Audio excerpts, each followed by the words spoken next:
काय ग सटवे, पाणी आणायला इतका वेळ लागतो? कामाचं काही भान आहे का तुला? काकू, मी तर फक्त पाणी आणायला गेले होते, पण सासूबाई मला काही कारण नसताना रोज ओरडत राहतात. माझं जगणं मुश्किल करून टाकलं त्यांनी. सासूबाईंना काही सांगत जा. मला रोज विनाकारण सकाळी सकाळी ओरडत राहतात. नेमकं काय झालं ते नीट सांग ना मला. काय सांगू?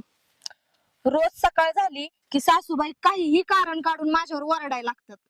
अगं, राग काढून काय होणार नाही. मी आहे ना तुझ्या पाठीशी. हळूहळू सगळं नीट होईल. काम करत करत मन शांत होतं, पण सासूबाईंचा राग रोजचाच झालाय. अगं, मी बोलतो त्यांच्याशी. तुझं मन दुखावलं जाऊ देणार नाही.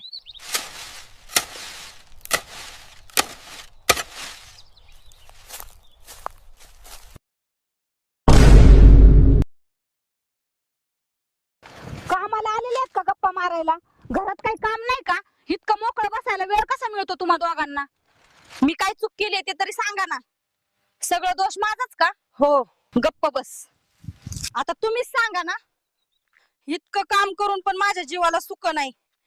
मला तर वाटतं माहेरी जाऊ. घर बघणं तिचं काम आहे, मीच तर सगळं करत असते, तरीही दोष माझाच. बरं, घरात काही काम नाही का? मी कामच करत होते तरीही का रोज माझीच चूक? आई थांबा, रोज असं ओरडणं बरोबर नाही.